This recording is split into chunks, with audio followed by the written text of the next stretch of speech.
ఇందాకే కొద్దిసేపటి క్రితం 'ఊరి పేరు భైరవకోన' అనే ఒక మూవీ ట్రైలర్ చూశాను. ట్రైలర్ చూసే వరకు 'విఐ ఆనంద్' డైరెక్టర్ నాకు తెలీదు. 'విఐ ఆనంద్' చాలా ఇష్టం నాకు. ఎందుకంటే అతను 'టైగర్' సినిమా తీశాడు సందీప్ కిషన్‌తో. చాలా ఇంట్రెస్టింగ్ ఉంటది. తర్వాత 'ఎక్కడికి పోతావు చిన్నవాడా' అనే ఒక మూవీ తీశాడు. అది కూడా బావుంటది. 'ఒక్క క్షణం' అనే ఒక మూవీ తీశాడు. అది కూడా బావుంటది. 'డిస్కో రాజా' అని మన రవితేజ తీశాడు. ఆ సినిమా కూడా నాకు బాగా నచ్చింది. కమర్షియల్‌గా ఇవి అంత వైబుల్ కాదు గానీ 'టైగర్' సినిమా చాలా ఇంట్రెస్టింగ్ అనిపిస్తుంది. అప్పట్లో బానే ఆడింది కూడా.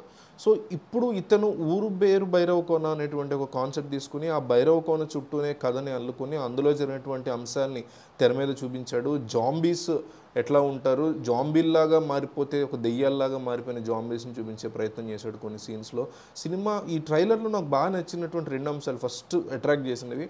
ఒకటి, సినిమాటోగ్రఫీ చాలా ఎక్సలెంట్‌గా ఉంది. క్లారిటీ గాని, తీసుకున్నటువంటి యాంగిల్స్ గానీ, విధానం గానీ, ఒక హర్రర్‌ని ఎట్లా చూపించాలనే దాని మీద చూపించిన విధానం. దాంతో పాటు ఆ విజువల్స్‌కి బ్యాక్‌గ్రౌండ్ మ్యూజిక్ చాలా ఎక్సలెంట్‌గా సూట్ అయింది. ఈ రెండిటిని బేస్ చేసుకొని ఈ ట్రైలర్ ఇంట్రెస్టింగ్ ట్రైలర్ అని చెప్పొచ్చు.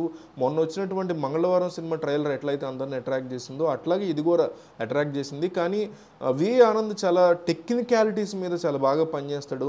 'మంగళవారం' డైరెక్టర్ వచ్చేసి ఎక్కువ ఈ న్యూడిటీ గానీ, లేకపోతే attracting of women kind of థింగ్‌ని యూజ్ చేసుకుంటాడు. కానీ విఏ ఆనంద్ అటువంటివి ఏమీ చేయకుండా ఎక్కువ టెక్నికాలిటీస్ మీద, స్ట్రాంగ్ స్క్రిప్ట్ మీద వర్క్ చేస్తాడు. 'డిస్కో రాజా' సినిమా నేను థియేటర్‌లో చూసినప్పుడు కూడా బాగా ఎక్సైట్ అయ్యా. బాగుంది కదా ఈ సినిమా అనుకున్నా. బట్ అది కమర్షియల్‌గా వర్కౌట్ అవ్వలేదు.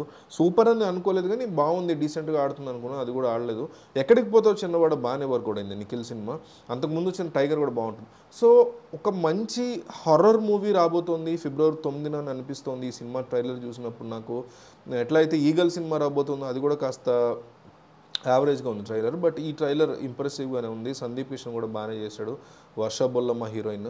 సో, ఈ ఫ్లాష్ బ్యాక్ ఎపిసోడ్స్ ఎట్లా వర్కౌట్ అవుతాయి, కాస్త స్క్రీన్ ప్లే బాగుండి ఆఖరి 20 నిమిషాలు ఫస్ట్ నుంచి లాస్ట్ వరకు సినిమా ని ప్రేక్షకులు ఎట్లా చూస్తున్నారంటే ఫస్ట్ నుంచి ఆఖరి 20 నిమిషాల వరకు స్క్రీన్ ప్లే కాస్త ఇంట్రెస్టింగ్ ఉంటే సరిపోతుంది. ఆఖరి 20 నిమిషాలు వాళ్ళకి ఒక ట్విస్ట్ ఇచ్చి మంచి హై గనక ఇవ్వగలిగితే ఫుల్ ఎక్సైటెడ్‌గా ఆడియన్స్ థియేటర్‌కి వెళ్తున్నారు. హీరో ఎవరో చూడట్లేదు, హీరోయిన్ ఎవరో చూడట్లేదు, డైరెక్టర్ ఎవరో పట్టించుకోవట్లేదు. ప్రశాంత్ వర్మ అనే వ్యక్తి ఎవరికి తెలుసు ఈరోజు. సో, 'హనుమాన్' థియేటర్స్‌లో ఆల్రెడీ సంచలనం సృష్టిస్తుంది. అట్లా చిన్న సినిమాలు మంచి కాన్సెప్ట్‌తో వచ్చి ఆఖరి 20 నిమిషాలు ప్రేక్షకుడిని ఎక్సైట్ చేయగలగాలి. ప్రతి ఆడియన్స్ కూడా దీనికి కనెక్ట్ అవ్వగలగాలి. ఈ రకమైనటువంటి సినిమా 'ఊరి పేరు భైరవకోన' అవుతుందనే కోరుకుందాం. ట్రైలర్ వరకు అయితే ఇంప్రెసివ్‌గానే అనిపించింది. సూపర్ కాదు కానీ ఓకే, ఏదో కాస్త స్టఫ్ ఉన్న సినిమా తీస్తున్నాడు అనే ఫీలింగ్ వచ్చింది. సో, కానీ హై రాలేదు. ఇప్పుడు 'మంగళవారం' ట్రైలర్ చూస్తే మనకు ఒక హై వస్తది. అది మాత్రం 'ఊరి పేరు భైరవకోన' ట్రైలర్‌లో నాకు అనిపించలేదు.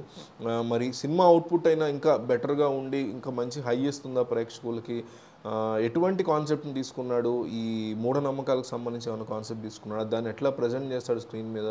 ఇవన్నీ చూడాల్సి ఉంటుంది. సో, మీరు ఈ ట్రైలర్ చూసుంటే ఎట్లా ఉందో చెప్పండి. మీరు ట్రైలర్ చూసొచ్చైనా సరే కామెంట్ చేయండి. యాహ్!